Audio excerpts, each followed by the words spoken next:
পরিণীতা 10ম পর্ব। পুরো ড্রয়িং জুড়ে পায়চারি করছে প্রত্যুষ। ঠিক কতটা সময় ফোনটা কানের সাথে লাগিয়ে রেখেছে তার হিসেব করা যায় না।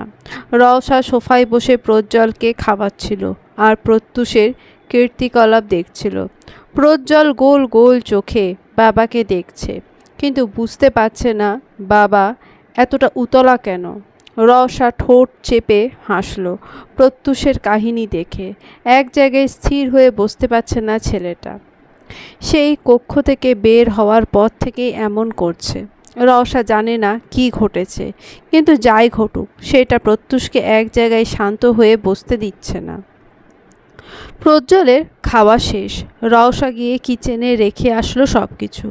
গোছানো শেষে এক বোল পপকর্ন হাতে নিয়ে বের হলো।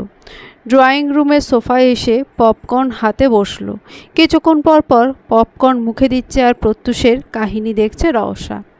কন্টিনিউয়াসলি কাউকে হম্বিতম্বি করে কিছু বলে যাচ্ছে প্রত্যুষ। অবশেষে প্রত্যুষের কথা ফুরলো। কথা শেষে এগিয়ে আসলো রওশার কাছে। অপ্রত্যাশিতভাবে বলল, আজ রাতে সব কিছু গুছিয়ে ফেলবেন, কালকে সন্ধ্যায় আমাদের ফ্লাইট। হোয়াট? হতভম্ব হয়ে বলল রওশা। প্রত্যুষ মাথা নাড়ালো, উদ্বিগ্ন চিত্তে আওড়ালো, বাবা অসুস্থ, আমাকে দেখতে চাইছে, যে করেই হোক আমাকে বিডিতে পৌঁছতেই হবে। আতঙ্কিত হয়ে তাকালো রওশা। ভয়ের তুষারে বলল, বাবার কি হয়েছে? Heart attack. বড় ভাই ফোন করেছিল আমাকে, আপনি একটু কষ্ট করে সকালের আগেই সব কিছু গুছিয়ে ফেলিয়েন। সন্ধ্যায় ফ্লাইট হলেও আমরা সকালেই বেরোবো। বৈরী আবহাওয়ার কারণে বিডির ফ্লাইট খুব কম, নেই বললেই চলে। অনেক কষ্টে টিকিট জোগাড় করেছি। আমার একটা ফ্রেন্ড এয়ারলাইন্সে জব করে, অনেক হুমকি ধমকি বন্ধুত্বের দোয়াই দিয়ে টিকিট নিয়েছি। রওশা হাঁ করে তাকিয়ে থাকলো প্রত্যুষের দিকে। কেমনে কি? কিছু সময়ের মধ্যেই টিকিটও কেটে ফেললো ছেলেটা, আবার বলছে বিডিতে ব্যাক করবে। প্রত্যুষ আবার বলল, রওশা কি হলো? আপনি কোথায় হারিয়ে গেলেন? হ্যাঁ আছি। কে আছেন? যান, সব কিছু গোছান। আজ রাতের মধ্যে সব কিছু ঠিক করে ফেলতে হবে, কাল সকালেই রওনা দেব। রওশা দ্রুত পায়ে চলে গেল নিজের কক্ষে। প্রত্যুষ হাত বাড়িয়ে প্রজ্জ্বলকে কোলে নিল। প্রজ্জ্বল তার আদো আদো স্বরে জিজ্ঞেস করল, কোথায় যাব বাবা? প্রত্যুষ কক্ষে যেতে যেতে বলল, আমার জন্মভূমিতে। ওটা কি? মাদারল্যান্ড। ইংল্যান্ড যেমন তোমার মাদারল্যান্ড, বাংলাদেশ আমার মাদারল্যান্ড, নম্র স্বরে বলল প্রত্যুষ। বাচ্চা ছেলেটা বুঝলো কি না কে জানে, শুধু নিশ্চুপ গুটিয়ে থাকলো বাবার বুকে। প্রাণনেশা সিরিয়াল চেয়ারের ওপরে পা তুলে বসে আছে, মুখের ওপর ভেসে আছে চিন্তার আভা। উচ্ছ্বাস পাশেই বসেছিল, বাঁকা চোখে তাকালো ওর দিকে। কনুই দিয়ে গুঁতো মেরে বলল, আর কতক্ষণ এভাবে বসে থাকবো? প্রাণনেশা চোখ মুখ কুঁচকে তাকালো ওর দিকে, রাগী স্বরে বলল, এই, আপনাকে বলেছি আমি বসে থাকতে? বসবো না বলছো? একটা মানবিকতা আছে না? আরে মিয়া, রাখেন আপনার মানবতা। ধৈর্য ধরে বসতে পারছেন না, আবার এসেছে মানবতা দেখাতে। মুখ বাঁকালো উচ্ছ্বাস। প্রাণনেশাকে বকতে বকতে দূরে সরে বসলো ওর থেকে। সন্দিহান চোখে দুজনকেই দেখলো প্রহর। প্রিয়ম কাছেই ছিল, ওকে ফিসফিসিয়ে বলল, আমার তো মনে হচ্ছে না এই দুটো বন্ধু। সেম ভাই, অন্য কোনো কাহিনী হতে পারে। ওদের কথার মাঝে একজন নার্স হন্তদন্ত হয়ে বের হলো ওটি থেকে। সবাই উদ্বিগ্ন চিত্তে এগিয়ে যায় তার কাছে। নার্স হড়বড় করে বলল, এবি নেগেটিভ ব্লাড দরকার ইমিডিয়েটলি, আমাদের ব্লাড ব্যাংকে ব্লাড নেই। প্রিয়ম আর প্রহর নিজের পরিচিত সকলের কাছে ব্লাড খোঁজ করে, কিন্তু কারোর ব্লাড গ্রুপ মেলে না। আকস্মিক চিন্তায় পড়ে গেল সকলে। উচ্ছ্বাস কিছু একটা ভাবলো, প্রাণনেশাকে ডেকে নিয়ে বলল, ভুয়া, আমার একটা ফ্রেন্ডের ব্লাড গ্রুপ এবি নেগেটিভ, কিন্তু ওর হয়তো আসতে অনেক সময় লাগবে। তুমি তোমার ভাইদের থেকে জিজ্ঞেস করো তো আমি ওকে আসতে বলবো কি না। প্রাণেশা মাথা নাড়িয়ে এগিয়ে গেল প্রহরের কাছে, বলল, উচ্ছ্বাসের একজন ফ্রেন্ড আছে যার ব্লাড গ্রুপ এবি নেগেটিভ, কিন্তু দূরে থাকে, আসতে সময় লাগবে। আসতে বলবে কিনা জিজ্ঞেস করছে। বল না আসতে, আমরা তো ডোনার খুঁজেই পাচ্ছি না, অন্তত আসতে দেরি হলেও তো ব্লাড তো দিতে পারবে। প্রহরের কথা শুনে উচ্ছ্বাস ফোন করে কাউকে। কল করা শেষে উচ্ছ্বাস সবাইকে জানে 1 ঘন্টার মধ্যেই সে এসে পৌঁছাবে।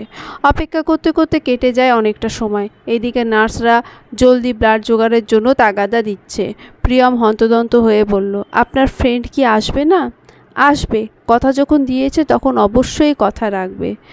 ক্ষণকাল কেটে যাওয়ার পর সে আসলো অবশেষে। উচ্ছ্বাস ওকে দেখতেই এগিয়ে নিয়ে এলো। প্রশ্ন করলো, এত লেট কেন হলো সাফওয়ান? বলেছিলে না 1 ঘন্টার মধ্যে আসবে? ওটি খুঁজতে খুঁজতে তো সব সময় চলে গেল। হসপিটালে আসা মাত্রই ফোন করতে, আমি নিচে গিয়ে নিয়ে আসতাম। খুঁজে নিতে পেরেছি, এই ঢের। উচ্ছ্বাস ডাক দিল নার্সকে। সাফওয়ানকে দেখিয়ে বলল, ও ব্লাড দেবে, আসুন আপনি আমার সাথে।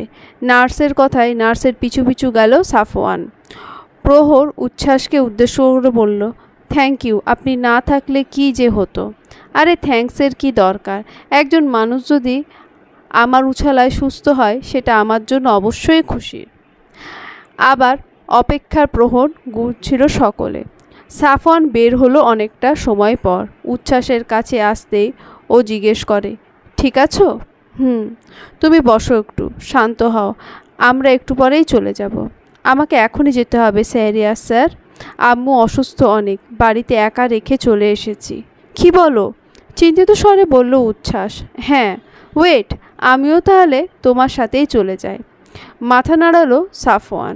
উচ্ছ্বাস এগিয়ে গেল প্রাণেশার কাছে, মোলায়েম স্বরে বলল, আমি তাহলে আজ যাই ভুয়া। সাফওয়ানও চলে যাবে বলছে। ডক্টর বের হতেও অনেকটা সময় লাগছে, আমি বরং তোমার বড় আব্বুকে পরে এসে দেখে যাব। আচ্ছা, মলিন হেসে বলল প্রাণেশা। তুমি চিন্তা করো না, তোমার বড় আব্বু ঠিক হয়ে যাবে, সুস্থ হয়ে যাবে ইনশাআল্লাহ। উচ্ছ্বাস কোমল স্বরে সান্ত্বনা দেয়, অতঃপর সবার থেকে বিদায় নিয়ে চলে যায়। প্রিয়ম এসে বাহু দিয়ে ধাক্কা দিল প্রাণেশাকে। বাঁকা হেসে বলল, ছেলেটা কিন্তু সুন্দর, তলে তলে টেম্পু চালাও তুমি, আর মা বিয়ের কথা বললেই ছ্যাত করে ওঠো, তাই না? আহারে কত নাটক, এই জন্মে বিয়ে করার ইচ্ছে চুকে গেছে আমার, ঢং। প্রাণেশা ছোট ছোট চোখে তাকালো ওর দিকে, ফোঁস করে শ্বাস ফেলে বলল, তুমি ভুল ভাবছো ভাই, ও শুধু আমার বন্ধু। আর এসব বলা বন্ধ করো, বাবা আছে। বন্ধু? কেমন বন্ধু রে তোর? কই, আজ পর্যন্ত তো তোর সাথে কোনো দিন দেখলাম না। মুগ্ধ আর তাজিম ছাড়া তো কোনো স্কুল বন্ধু ছিল বলে মনে পড়ে না। সত্যি করে বল তো কে? তেমন কিছু না হলে পরিচয় হলো কি করে? ও একজন সিআইডি অফিসার, গ্রামে একটা কেস সলভ করতে এসেছে, সেখান থেকেই পরিচয়। এর চেয়ে বেশি কিছুই না। প্লিজ তোমরা উল্টোপাল্টা ভাবা বন্ধ করো। প্রাণনেশা মুখ ছোট করে বলল, সত্যি সত্যি সিআইডি? তাহলে তো ভালোই মুরগি টোপে ফেলেছিস, লস প্রজেক্ট হলো না আর, তাই না ভাইয়া? প্রহর ঠোঁট টিপে হেসে মাথা নাড়ল।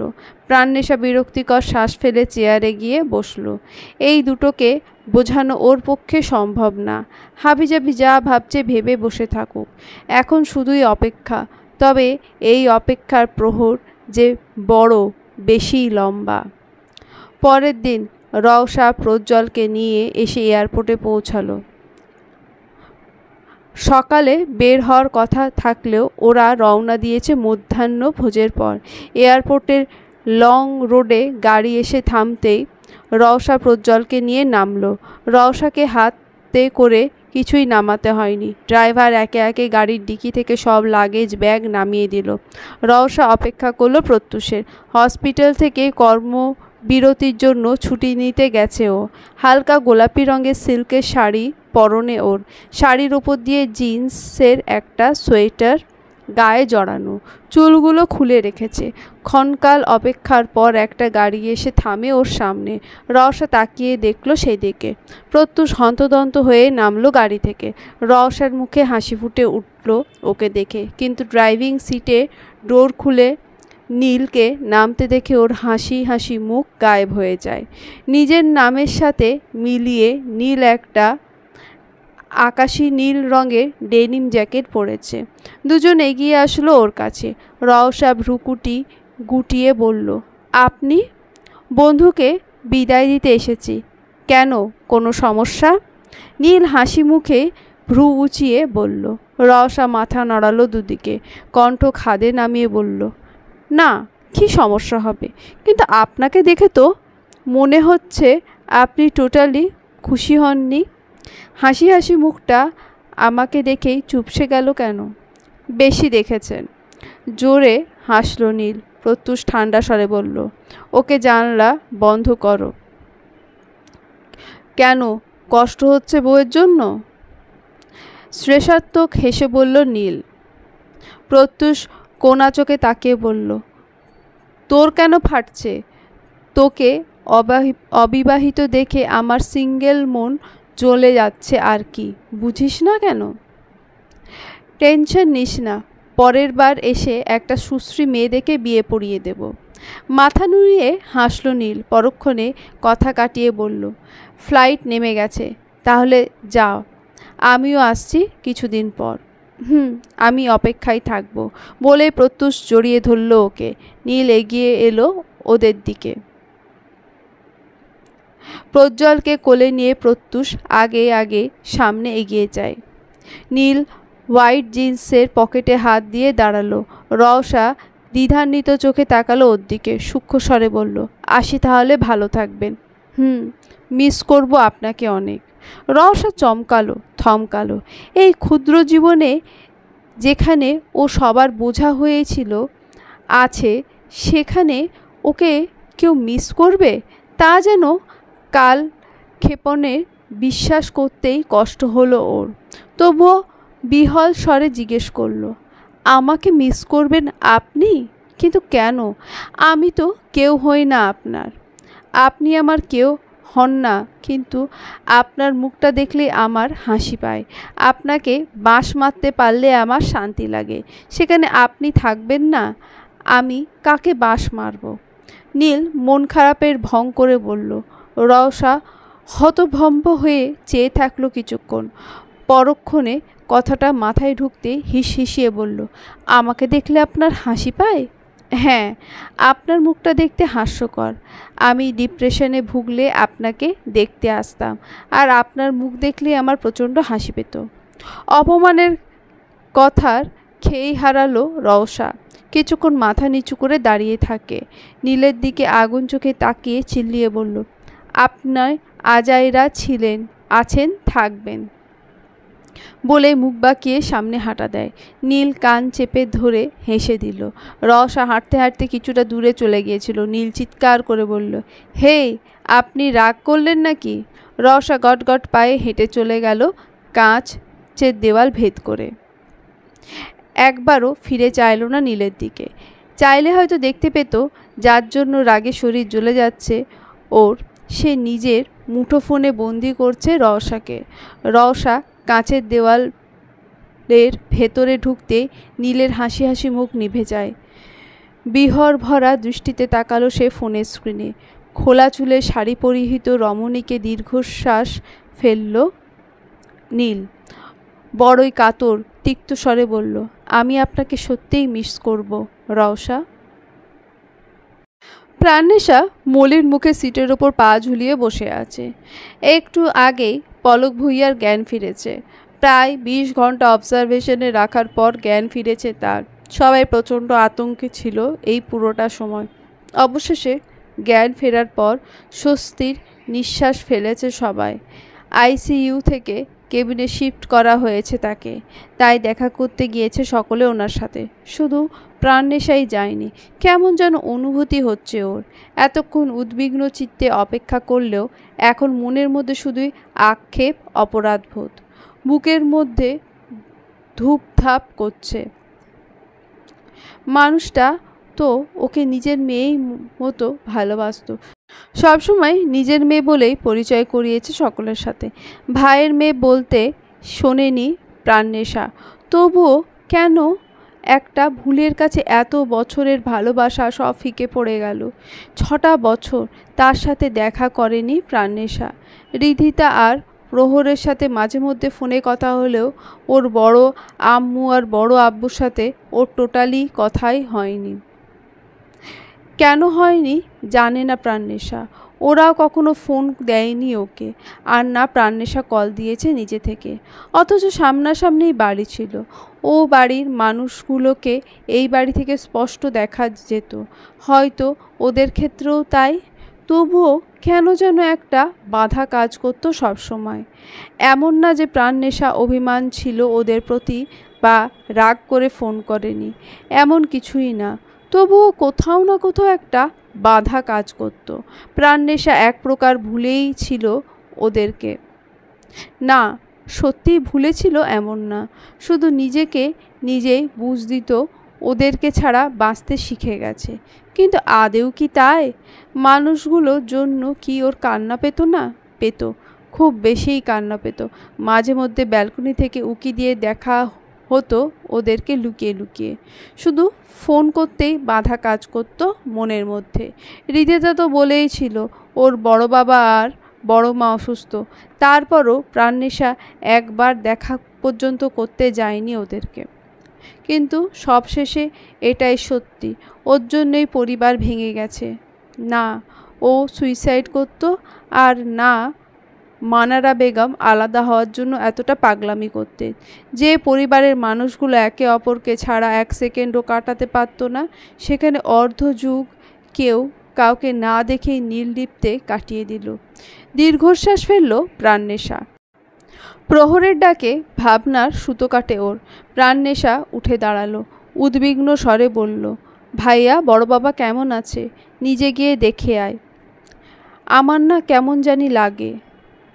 আমাকে দেখে কেমন রিয়াক্ট করবে কে জানে। কিছুই বলবে না বনু, উল্টো বাবা অনেক খুশি হবে। তুই জানিস না বাবা তোর জন্য কেমন করে। চোখে অন্ধকার নেমে আসা আগে পর্যন্ত বাবা তোর নাম জপে গেছে। এটা পর্যন্ত বলেছে, সে যদি বেঁচে না থাকে তাহলে যাতে তুই শেষবার তাকে দেখতে আসিস, তাকে যাতে ক্ষমা করে দিস। প্রাণনেশা অসহায় চোখে তাকালো প্রহরের দিকে। প্রহর ইশারা দিয়ে বলল ভেতরে যেতে। প্রাণনেশা ধীর পায়ে এগিয়ে যায় কেবিনের দিকে। দরজার কাছ থেকে উকি মেরে দেখল ভেতরে। পিয়াস ভুইয়া কথার মাঝেই চোখ পড়ে ওর দিকে, ডাক দিয়ে বলে, প্রাণনেশা ওখানে দাঁড়িয়ে আছো কেন? ভেতরে এসো। ঢোক গিলল প্রাণনেশা, দুরু দুরু বুকে নিয়ে প্রবেশ করল ভেতরে। পলক ভুইয়া ওর দিকে তাকিয়ে মলিন হাসলেন। প্রাণনেশা মাথা নিচু করে দাঁড়ালো। লোচনে প্রাণী টইটম্বুর, যে কোনো সময় গড়িয়ে পড়তে পারে। পলক ভুইয়া হাত নাড়িয়ে ডাকার চেষ্টা করলেন ওকে, কিন্তু মুখ দিয়ে একটা শব্দ বের করতে পারলেন না। প্রিয়ম সূক্ষ্ম স্বরে বলল, বড় বাবা ডাকছে তোকে প্রাণনেশা। প্রাণনেশা মাথা নিচু করে এগিয়ে যায় তার দিকে। বেডের পাশে মেঝেতে হাঁটু মুড়ে বসে টলমল চোখে তাকালো তার দিকে। পলক ভুইয়া মুখ নাড়িয়ে বলার চেষ্টা করলেন অনেক কিছু, কিন্তু তার শরীরের শক্তিতে কুলিয়ে উঠতে পারলেন না। শুধু নিশ্চুপ চোখে কার্নিশ বেয়ে টপ টপ করে পানি পড়ল।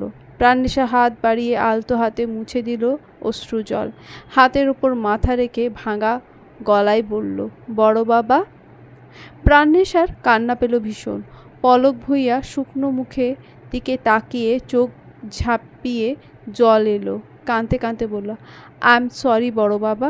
বিশ্বাস করো আমি তোমাকে অনেক মিস করেছি, কিন্তু তোমার সাথে দেখা করতে ওই বাড়িতে যেতে আমার অসম্ভব কষ্ট লাগতো।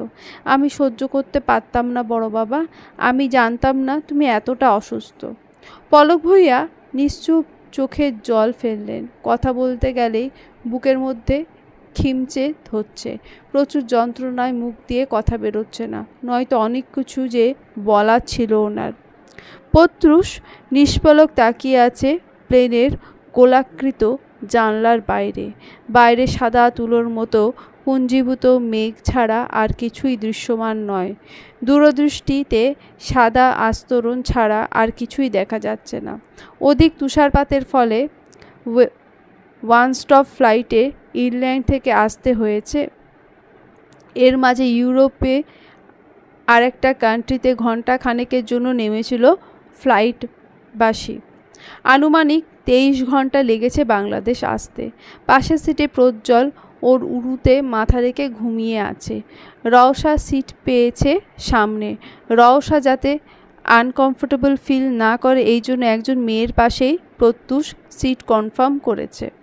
ঘোষণা হয়েছে আর কিছুক্ষণ পরে বাংলাদেশের মাটিতে ল্যান্ড করবে ওরা। প্রত্যুষের বুক ফুঁড়ে প্রবোধ শ্বাস বেরিয়ে আসে। বাইরে তাকাতেই মনের মধ্যে বয়ে যায় শিহরণ। প্লেন ল্যান্ড করেছে বিডি এয়ারপোর্টে। প্রচণ্ড ঝাঁকুনিতে প্রজ্জ্বলকে নিজের সাথে আরেকটু শক্ত করে জড়িয়ে ধরল প্রত্যুষ। প্রজ্জ্বল নড়ে চড়ে উঠলে প্রত্যুষ আদুরে হাত বুলিয়ে দেয় ওর গায়ে। অবশেষে সেই কাঙ্ক্ষিত জায়গায় পৌঁছাতেই যাত্রীদের নামার ঘোষণা আসলো। প্রত্যুষ মায়াময় দৃষ্টিতে দেখল বাইরে সবাই নামতে শুরু করলো। প্রজ্জ্বলের গায়ে আলতো হাত চাপড়ে ডাকল প্রত্যুষ। ছেলেটা একটু চিবানো ভঙ্গি করে আবার ঘুমিয়ে পড়ল। প্রত্যুষ মুচকি হাসল।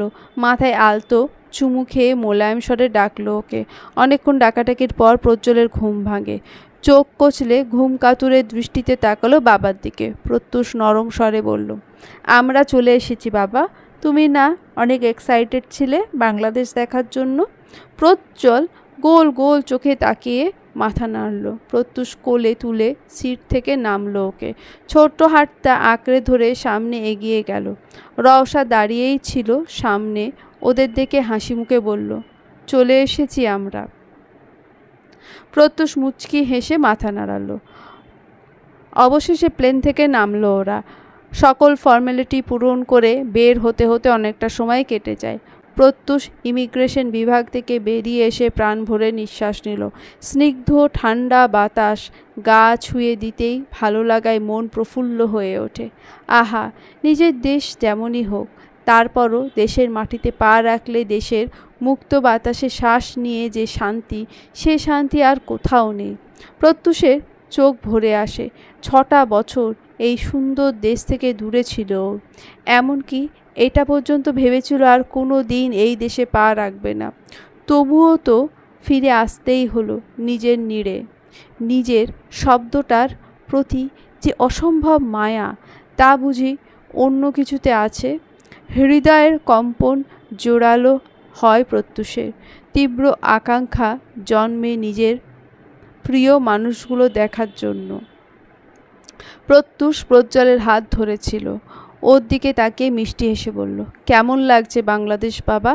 প্রজ্জ্বল ঠোঁট উল্টে তাকালো ওর দিকে। প্রত্যুষ হেসে দিল। মানে ও এখনও শিওর হতে পারেনি বাংলাদেশ কেমন। রওশা চারপাশে চোখ বুলিয়ে বলল, আমাদের কি কেউ নিতে আসবে? আদনান এখনও আসলো না যে? সেটা তো আমিও বুঝতে পারছি না। এতক্ষণে তো চলে আসার কথা। বলে জিন্সের পকেট থেকে ফোন বের করলো। পর কল দিল আদনানকে। আদনান মোবাইল কানে চাপিয়ে দূর থেকে দৌড়ে আসলো। প্রত্যুষ কোমরে হাত দিয়ে দাঁড়ালো ওকে দেখে। আদনান হাঁপাতে হাঁপাতে বলল, সরি লেট হয়ে গেছে। প্রত্যুষ জড়িয়ে ধরল ওকে। টেডি হেসে বলল, ইটস ওকে দোস্ত। আদনান ঠোঁট বিস্তৃত করে হাসলো। রওশাকে দেখতেই বলল, কেমন আছেন ভাবি? আলহামদুলিল্লাহ ভালো।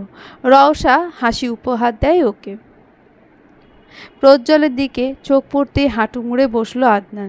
থুতনি ধরে প্রত্যুষের দিকে তাকিয়ে বলল, জুনিয়র পাপা তাই না?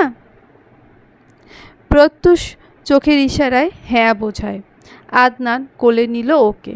অপরিচিত মুখ দেখে প্রজ্জ্বল ভয়ার্ত দৃষ্টিতে তাকালো বাবার দিকে। প্রত্যুষ মাথায় হাত বুলিয়ে বলল, তোমার চাচু হয়, ভয় পেও না। কি কিউট রে! ভয় পেলেও কতটা শান্ত। আমি তো ভেবেছিলাম কান্না করে দেবে। আমি চোখের আড়াল হলে কাঁদবে, সামনে আছি তাই কাঁদছে না। আদনান গাল টেনে দিল ওর।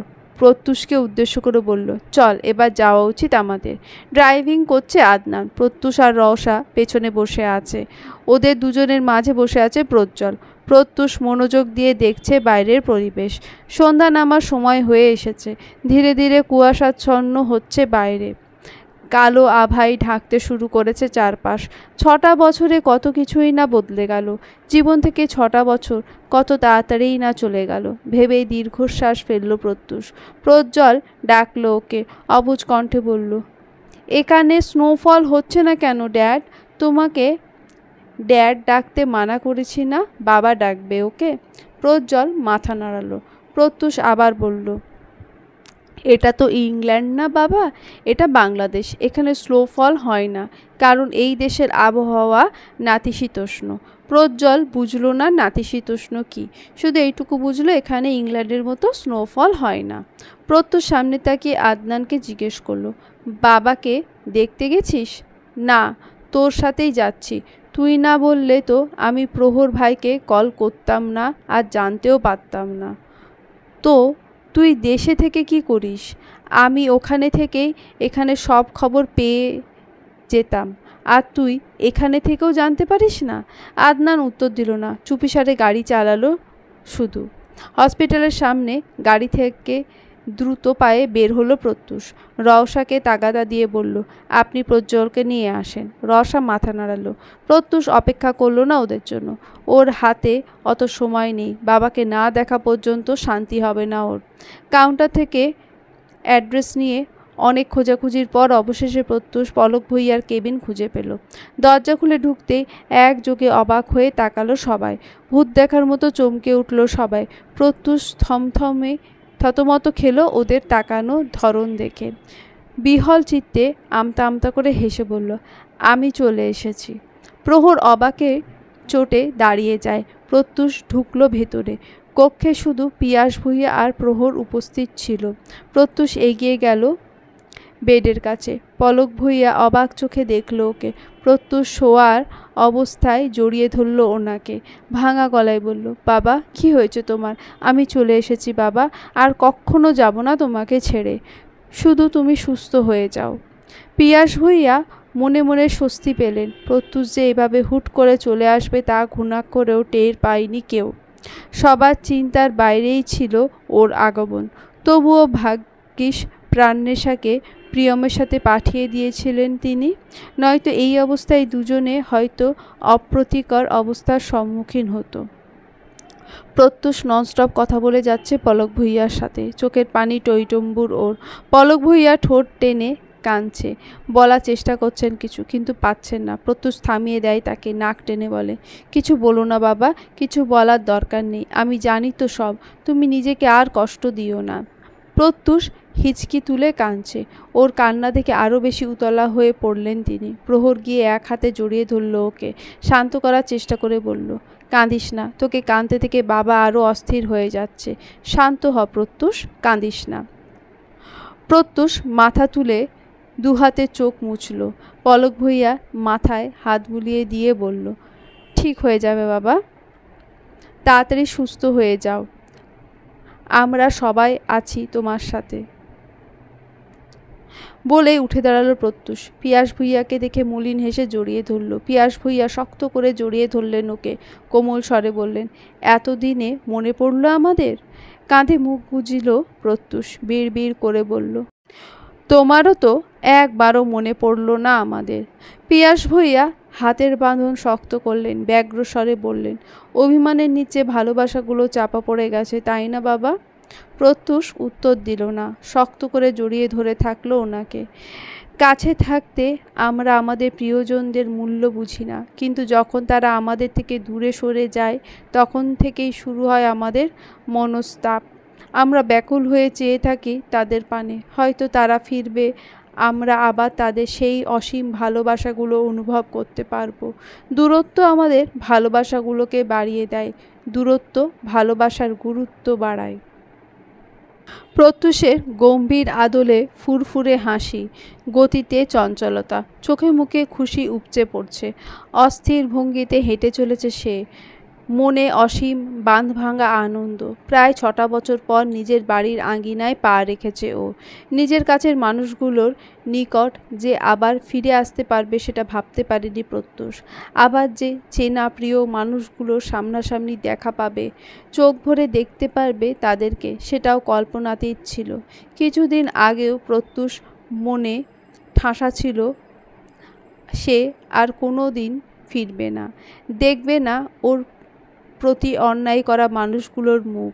যাই হয়ে যাক না কেন, প্রিয় জন্মভূমিতে আর ফেরা হবে না ওর।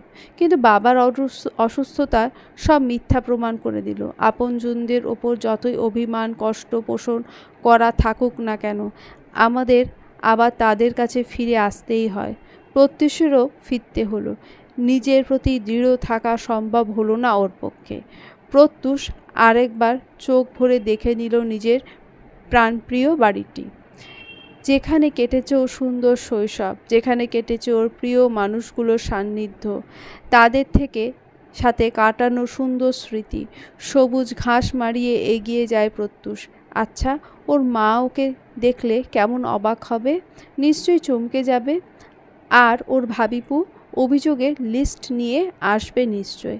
মায়ের সান্নিধ্য ভালোবাসা পাওয়ার লোভে অনেকবার মন পুলকিত হলো ওর। পেছনে রওশা প্রজ্জ্বলকে সাথে নিয়ে ধীর পায়ে এগিয়ে আসছে।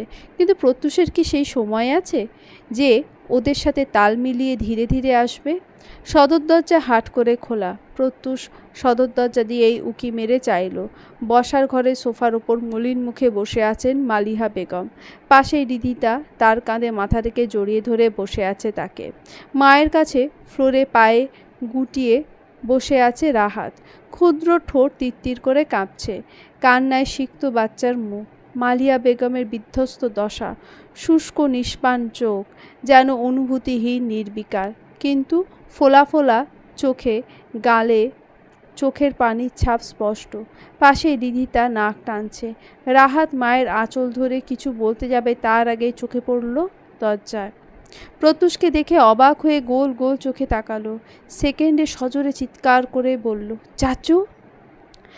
রাহাতের কথায় চমকে তাকালো দুজনে। তীরের বেগে দৃষ্টি নিক্ষেপ হলো প্রত্যুষের দিকে। মালিয়া বেগম কান্না ভুলে ফ্যাল ফ্যাল নয়নে চেয়ে রইলেন ওর দিকে। প্রত্যুষ ছল ছল চোখে ঠোঁট বিস্তৃত করে হাসল। ধীর পায়ে এগিয়ে গেল সদর দরজা পেরিয়ে।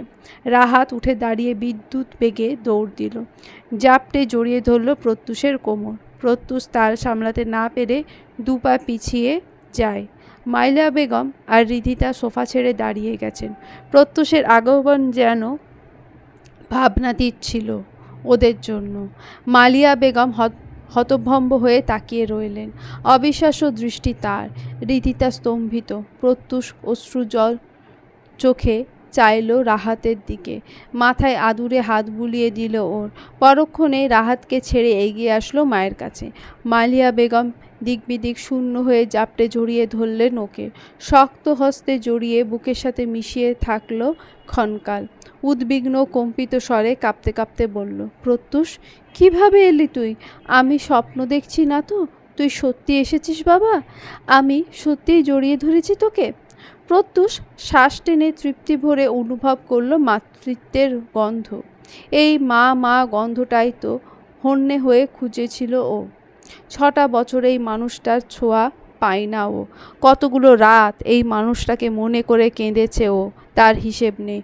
তবুও কোথাও যেন আড়ষ্টতা থেকে যেত। মালিয়া বেগম ফোন করলেই কান্নাকাটি শুরু করত।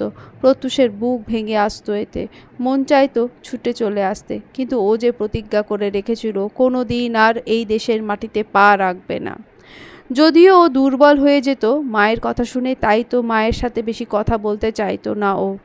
কিন্তু সে তো নিজের প্রতি করা প্রতিজ্ঞা ভাঙতেই হলো। আবার ফিরে আসতে হলো নিজের নীড়ে।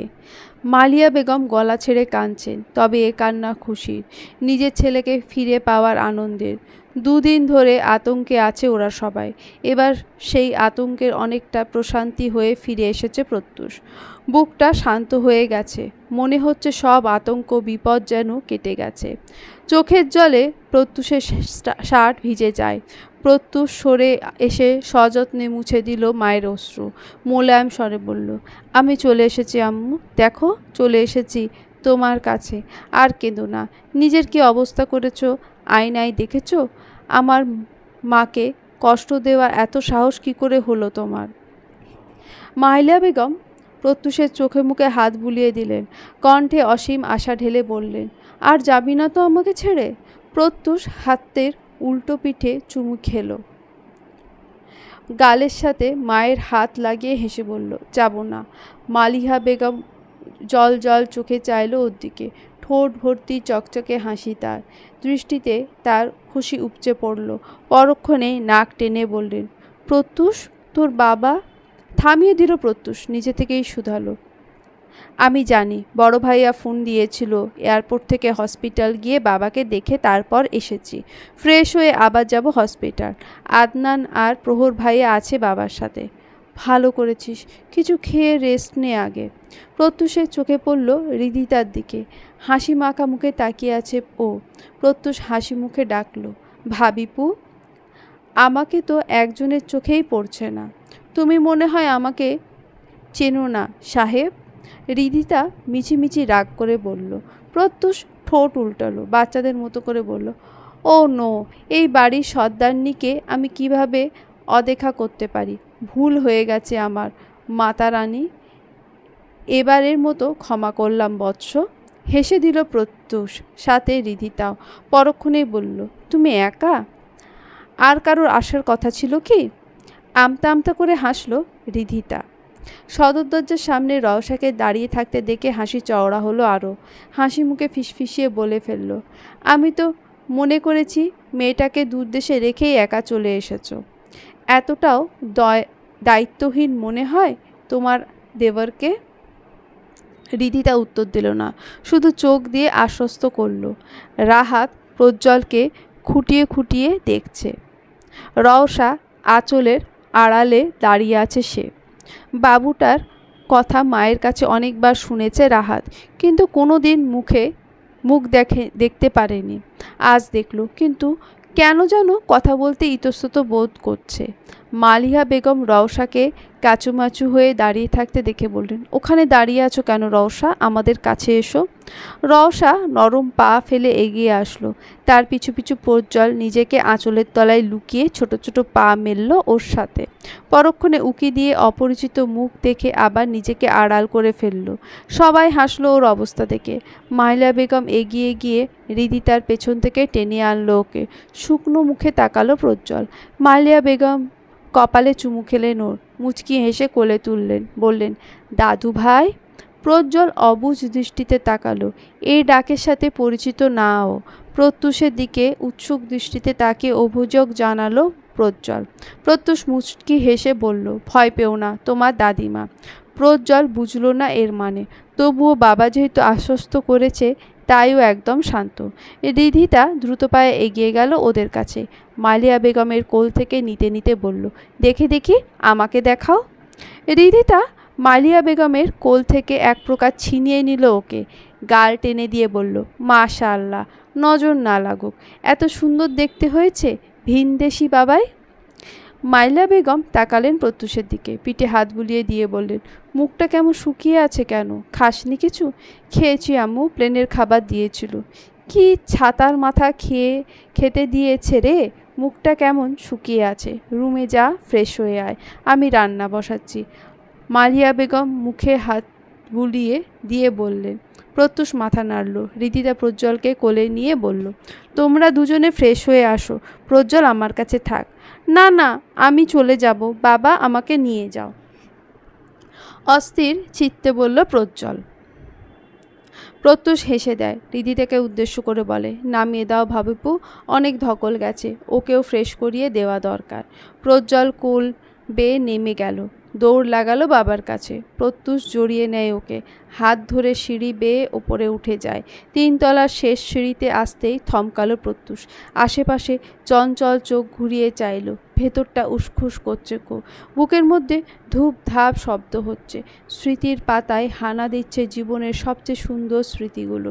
ছোট ছোট পায়ে, চঞ্চল চিত্তে কারোর সাথে দৌড়ে বেড়ানো, তার সাথে লুকোচুরি খেলা, তাকে বুকের সাথে মিশিয়ে পুরো বাড়ি ঘুরে বেড়ানো। কোথায় চলে গেল সেই সুন্দর ছোটবেলা? কোথায় কোথায় বা ওর প্রিয় মানুষ? সে শুধুই বুকের মধ্যে স্মৃতি হয়েই বেঁচে আছে। বুক ফুঁড়ে দীর্ঘশ্বাস বেরিয়ে আসে ওর। প্রজ্জ্বলের হাত ধরে কক্ষের কাছে এগিয়ে যায় ও। দূরদৃষ্টে তাকায় ও পাশের কক্ষটির দিকে। লং বারান্দার ওর ঘরটা পেরিয়ে বিপরীত পাশের ঘরটা। সেখান থেকেই কেউ একজন প্রতিনিয়ত তাকে উঁকি মেরে দেখত। সত্তা গুলিয়ে ফেলল প্রত্যুষ। বন্ধ দরজার দিকে তাকিয়ে আকৃষ্টে ঢোক গিলল। এই জন্যই তো ফিরতে চায়নি ও। মনের কোণে দফন করা কষ্টগুলো আবার মাথাচাড়া দিয়ে উঠেছে। প্রত্যুষে দরজায় খিল দেওয়া, কিন্তু তালা বন্ধ না। দরজা খুললে প্রজ্জ্বলকে নিয়ে ভেতরে ঢুকলো। আঁধারে নিমজ্জিত ঘরের দেওয়াল হাতড়ে লাইটের সুইচ খুঁজল। লাইট জ্বালিয়ে জানলার দিকে এগিয়ে যায়। জানলার ওপর পর্দা টাঙানো, ব্যালকনির দরজাও বন্ধ। প্রত্যুষ পর্দা সরিয়ে জানলার গ্লাস ব্যালকনির দরজা খুলে দিল। বাইরের সূর্যকিরণ রুমে জুড়ে ছড়াতেই পুরো কক্ষে চোখ বোলালো প্রত্যুষ। ঝা চকচকে রুমটা দেখেই মনে হবেই না এই কক্ষে 6 বছর ধরে কেউ থাকে না। কোথাও একটু ধুলোবালি নেই। প্রতিটা জিনিস তার আগের জায়গায় রাখা। একটা জিনিসও এদিক ওদিক হয়নি। ওর আর্টের জিনিসগুলো সুন্দর করে গুছিয়ে রেখেছে কেউ। ফোঁস করে শ্বাস ছাড়ল প্রত্যুষ। ও জানে এসব কার কাজ। মাইলা বেগম যে এত বছরে এই রুমে কাউকে ঢুকতে দেয়নি, তার রুমের অবস্থা থেকেই বোঝা যায়। হয়তো প্রতিদিন এসে রুমের ক্ষুদ্র থেকে ক্ষুদ্র জিনিস পরিষ্কার করে যেতেন তিনি। ফার্নিচারগুলোও চকচক করছে। প্রতিদিন যে এসব মোছা হতো, এটাই তো তার প্রমাণ। প্রত্যুষ তুলতুলে বিছানায় বসে হাত বাড়িয়ে ডাকলো প্রজ্জ্বলকে। প্রজ্জ্বল গুটি গুটি পায়ে এগিয়ে যায়। প্রত্যুষ কোলে বসালো ওকে। গালে আলতো চুমু খেয়ে বলল, কেমন লাগলো সবাইকে বাবা? প্রজ্জ্বল চুপচাপ বসে থাকে। প্রত্যুষ ওর গাল টেনে দিয়ে আবার বলল, ধীরে ধীরে ভালো লাগবে সবাইকে। এতটাই ভালো লাগবে যে ওদের ছাড়া 1 সেকেন্ডও থাকতে পারবে না তুমি। মানুষগুলো যে এমন মায়া ভরা। ওরা আমাদের পরিবার প্রজ্জ্বল। শুধু ওরা না, আমাদের আরেকটা পরিবার আছে, যারা আমাদের চেয়ে খানিকটা দূরত্বে থাকে। অভিমানে জর্জরিত হয়ে ওরা আমাদের থেকে দূরে সরে গেছে। কিন্তু দেখো বাবা, আমরা আবার এক হয়ে যাব। পিয়াস ভূঁইয়া ড্রয়িং রুমের সোফার ওপর চিন্তিত বদনে বসে আছে। কপালে গাঢ় ভাঁজের পুরু রেখা, মনে উথাল পাথাল শঙ্কা তার। বাবার মতো বড় ভাইকে দেখে আসার পর থেকেই মনটা বড় খচখচ করছে। মানুষটা তার কাছে অনেক বেশি মূল্যবান। ও বাড়িতে পা না রাখলেও প্রতিনিয়ত ফোনে খোঁজ নিতেন তিনি। পলক ভূঁইয়া কেঁদে কেঁদে বোঝাতেন তার কষ্টের কথা। তার একটা ভুলের জন্য তার ছেলে মেয়েরা তার থেকে দূরে সরে গেছে। এই নিয়ে আফসোসের শেষ ছিল না তার। পিয়াস ভূঁইয়া তিক্ত শ্বাস ছাড়লেন। বড়ই কষ্ট হচ্ছে বুকের ভেতর। শক্তপোক্ত গম্ভীর রাগী বড় ভাইকে এই অবস্থায় দেখে বুক ভেঙে আসছে। মনারা বেগমের ডাকে সম্বিত ফিরল তার। চায়ের কাপ এগিয়ে দিলেন তিনি। পিয়াস ভূঁইয়া হাত বাড়িয়ে নিলেন। মাথাটা প্রচণ্ড ধরেছে তার। 2-3 রাত 2 চোখের পাতা এক করতে পারেননি। চা খেলে যদি মাথার ব্যথা কমে, সেই আশায় চা নিয়ে চেয়েছেন। পিয়াস ভূঁইয়া মোলায়েম স্বরে বললেন, ভাবিকে দেখতে যাওনি? যাব না তো, তুমি আসার আগে পর্যন্ত ওখানেই ছিলাম। অনেক কাঁদছিল জানো, প্রচণ্ড ভেঙে পড়েছে ওরা। বড় ভাই যে ওদের সংসারের মাথা, শুধু ওদের না, আমাদেরও। আমরা তো একটাই পরিবার বলো। মনারা বেগম মুখ কালো করে সোফায় পিয়াস ভূঁইয়ার পাশে বসলেন। কাঁদো কাঁদো স্বরে বললেন, তো আমি কি কোনো দিন ওদেরকে নিজের থেকে আলাদা কেউ ভেবেছি? একটা ভুল বোঝাবুঝির কারণে না হয় আলাদা হয়ে গেছি, কিন্তু এর জন্য কি ভালোবাসা কমে গেছে? ওরা তো আমাদের কাছের মানুষ, আমাদের আপনজন। ওদের বিপদ কি আমাদের বিপদ নয়? পিয়াস ভুইয়া ফোঁস করে শ্বাস ছাড়লেন। অনেকক্ষণ ধরে একটা কথা বলার জন্য আকুপাকু করছিলেন তিনি। শেষমেশ পেটে কথা রাখতে না পেরে হাঁসফাঁস করে বলল, জানো, প্রত্যুষ এসেছে। মনারা বেগম স্তম্ভিত দৃষ্টিতে তাকালেন। উৎসুক বিভ্রান্ত চাউনি উত্তেজনায় কম্পিত স্বরে বললেন, কি বলো? কখন? কাল সন্ধ্যায়। পুরো রাত হসপিটালে ছিল। সকালে আমি ওদের সাথেই এসেছি। মনারা বেগম মোলায়েম স্বরে বলল, ভালোই হয়েছে। 6টা বছর নিজের বাড়ি ঘর বাবা মা সবার থেকেই দূরে ছিল, অবশেষে বাড়ির ছেলে বাড়িতে ফিরে এসেছে, এই অনেক। পিয়াস ভুইয়া উপর নিচে মাথা নাড়লেন। চায়ের কাপে চুমুক দিয়ে বললেন, প্রাণনেশা কই? কক্ষে ঘুমাচ্ছে। মেয়েটাও তো কত রাত নির্ঘুম কাটিয়েছে। প্রিয়মও এখনো ওঠেনি ঘুম থেকে। ঘুমোক, ডাকার দরকার নেই দুজনকে। কিয়ৎক্ষণ চুপচাপ থাকার পর মনারা বেগম নিষ্প্রভ কণ্ঠে বললেন, প্রাণনেশা আর প্রিয়মের সাথে দেখা হয়েছে প্রত্যুষের? না, ও আসার আগে আমি পাঠিয়ে দিয়েছিলাম ওদেরকে। দীর্ঘশ্বাস ফেললেন মনারা বেগম। মলিন কণ্ঠে বললেন, শুনেছি প্রত্যুষের বেবি হয়েছে। হ্যাঁ, দেখেছি। গাড়িতে বাচ্চাটা নিজের কোলে নিয়েই বাড়ি ফিরেছি। কিন্তু বেবিটা ওদের না, অ্যাডাপ্টেড। কি বলো? কে বলেছে এই কথা? মনারা বেগম হতবাক হয়ে বললেন, ভাইজান আর কে, একমাত্র তার সাথেই তো কথা হতো আমার। সূক্ষ্ম স্বরে বললেন পিয়াস ভুইয়া, আমি আসলেই জানতাম না। ও বাড়ির কারোর সাথেই তেমন যোগাযোগ ছিল না আমার। মাঝে মধ্যে রীতিতা ফোন দিত শুধু। উড়ো খবর পেয়েছিলাম যে প্রত্যুষের ছেলে হয়েছে। এর বাইরে তো কিছুই জানতাম না। শোনো, প্রাণনেশাকে এসবের কোনো কিছুই বলার দরকার নেই। পিয়াস ভুইয়া কণ্ঠ খাদে নামিয়ে বললেন, প্রাণনেশাকে কেন বলতে যাব? আমি মা হয়ে আমার মেয়েটাকে আবার কি করে কষ্ট দিতে পারি? ও এখনও এইসবে আটকেই আছে। যতই বলুক ভুলে গেছে, কিন্তু আমি তো বুঝতে পারি। প্রিয়ম দুষ্টুমি করে বিয়ের কথা তুললেই ও ছ্যাত করে ওঠে। পিয়াস ভুইয়া দীর্ঘশ্বাস ফেললেন। মনারা বেগম উঠে গেলেন পাশ থেকে। বেলা গড়াচ্ছে। ভাই বোন দুটোই দুপুরে ঘুম থেকে উঠবে, আর সেটা জানা আছে ওর। একেবারে দুপুরের খাবার খাবে ওরা।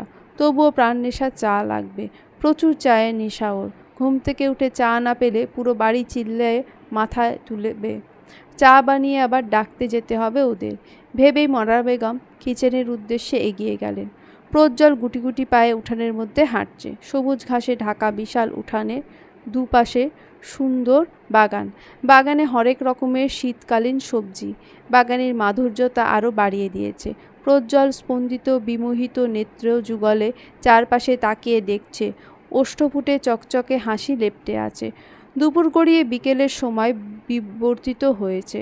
সূর্যের আলো ম্লান হয়ে আসছে। শীতের বিকেল কখন চোখের পলকে কেটে যায় তা টেরও পাওয়া মুশকিল। পুরো উঠোনে হাঁটছে প্রজ্জ্বল। সব কিছু কেমন যেন নতুন নতুন মনে হচ্ছে ওর কাছে। লন্ডনের পরিবেশ আলাদা, কিন্তু এই পরিবেশটা অসম্ভব সুন্দর মনে হচ্ছে ওর কাছে। ছোটবেলা থেকে যে পরিবেশে বড় হয়েছে, যা দেখে বড় হয়েছে, তার চেয়ে ভিন্ন কিছু দেখতে ভালো লাগছে ভীষণ। প্রজ্জ্বল দৌড়ে গেটের কাছে আসলো। গেটের বাইরে উঁকি দিয়ে রাস্তার দুপাশে তাকালো। কিছুক্ষণ পর পর দু একজন রাস্তা দিয়ে যাচ্ছে। ভিন্ন ধরনের যানবাহন দেখে হাততালি দিল প্রজ্জ্বল। এসব ওর কাছে একবারেই নতুন। লন্ডনে থাকতে সবসময় বাড়ির মধ্যে বন্দি হয়ে থাকতে হতো ওর। ও নিজেও বেরোতো না সাহস করে, কিন্তু এখানে সব কিছু খোলামেলা। যখন মন চায় তখন বেরোনো যায়। নিজে থেকে একটু দূরে রাস্তার অপর সাইডে একটা ফুটবল পড়ে থাকতে দেখে এগিয়ে গেল প্রজ্জ্বল। হাতে তুলে নিয়ে এপাশ ওপাশ তাকালো। না, কেউ তো নেই। তাহলে এটা কার? সেকেন্ডে একটা গোলুমলু টাইপের বাচ্চা ছেলে দৌড়ে এলো ওর কাছে। হাত থেকে বলটা ঝটকা মেরে কেড়ে নিয়ে কর্কশ স্বরে বলল, এই, তুই আমার বল ধরলি কেন? ভয় পেল প্রজ্জ্বল। এইভাবে উচ্চস্বরে কেউ কখনো ওর সাথে কথা বলেনি, এমনকি ওর বাবাও না। তাই এই কর্কশ বাক্য ওর কাছে বিষাক্ত লাগলো বটে। তবুও ঢোক গিলে মিনমিন করে বলল, সরি। প্রজ্জ্বল জানে ভুল করলে সরি বলতে হয়। ওর বাবা শিখিয়েছে ওকে। আর ছেলেটা যেহেতু ওর চেয়ে বড়, তাই সম্মান দিয়ে কথা বলতে হবে। ছোট মস্তিষ্কে এইটুকু ভাবল প্রজ্জ্বল। কিন্তু ছেলেটা হয়তো আজ সরি গ্রহণ করার মুডে নেই, তাই সে তপ্তস্বরে বলল, সরি বললেই হলো? আমার বল ধরেছিস কেন সেটা বল। আর তুই কোত্থেকে এলি? আগে তো কখনো তোকে দেখিনি। এলাকায় নতুন? পিট পিট করে তাকালো প্রজ্জ্বল। এতগুলো প্রশ্নের উত্তর একসাথে তৈরি করতে পারল না। তারপর ছেলেটা জন্ম থেকে ইন্ট্রোভার্ট, চুপচাপ, দুর্বল। একমাত্র প্রত্যুষের সাথে মন খুলে কথা বলতে পারে। তাও প্রত্যুষ খুঁচিয়ে খুঁচিয়ে কথা বলালে তারপর বলে। প্রজ্জ্বলের চুপ থাকায় অপরজনের মনক্ষুণ্ণ হলো যেন। সে চিল্লিয়ে বলল, এই কথা বলিস না কেন? অ্যাটিটিউড দেখাস আমাকে? বলতে বলতে ধাক্কা দিল ওকে। ছোট দেহ তাল সামলাতে না পেরে পায়ের সাথে পা বেজে পড়ে গেল প্রজ্জ্বল। জোরে সোরে ব্যথা পেল কোমরে। ঠোঁট উল্টে কেঁদে দিল প্রজ্জ্বল। ওকে কাঁদতে দেখে ছেলেটা মায়া হবে তো দূর, উল্টে হিসিয়ে বলল, তোর নাটক বন্ধ কর। আমাকে ফাঁসানোর জন্য কাঁদছিস তাই না? ওরে একটু ঝটকা দিতেই পড়ে যায়। প্রজ্জ্বল ভয়ে আরও জোরে কেঁদে দেয়। ছেলেটা আবার হাত উঁচিয়ে মারতে যাবে, তার আগে একজনকে দেখে থেমে যায়। প্রাণনেশা প্রজ্জ্বলের পেছনে কোমরে হাত দিয়ে দাঁড়িয়ে আছে, ছোট ছোট চোখে তাকিয়ে আছে ওর দিকে। ছেলেটা হাত নামিয়ে কাচুমুচু ভঙ্গিতে দাঁড়ালো। প্রজ্জ্বল চোখ খিচে বসে আছে, হিচকি তুলছে ক্রমাগত। প্রাণনেশা হাত বাড়িয়ে টেনে তুলল ওকে। প্রজ্জ্বল দ্রুত পায়ে পেছনে গিয়ে দাঁড়ালো ওর। প্রাণনেশার পরনের টি শার্ট খামচে ধরে মুখ লোকালো। প্রাণনেশা এক পলক ওর দিকে তাকিয়ে রাগান্বিত দৃষ্টিতে ছেলেটাকে ব্যগ্র কণ্ঠে বলল, এই বেয়াদব, মারছিলিস কেন ওকে? সব সময় তোকে নিজের নেতাগিরি দেখাতে হবে তাই না? তোর জন্য এলাকায় একটা বাচ্চাও শান্তি নেই। নিজেকে কি মনে করিস তুই? ও আমার বল কেড়ে নিয়েছিল প্রাণ আপু, মিনমিন করে বলল ছেলেটা। মিথ্যা বলছিস আমাকে শাওন?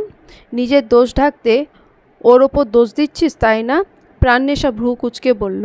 শাওন ব্যগ্রচিত্তে দুপাশে মাথা নেড়ে অভিযোগের সুরে বলল, মিথ্যা বলছি না, ও সত্যি আমার বল কেড়ে নিয়েছিল, নয়তো এমনি এমনি কেন মারবো আমি ওকে? আমি না ভালো ছেলে? বলে আমতা আমতা করে হাসলো। ওলে আমার ভালো ছেলে রে, ভালো ছেলে রায় রাস্তায় মারামারি করে।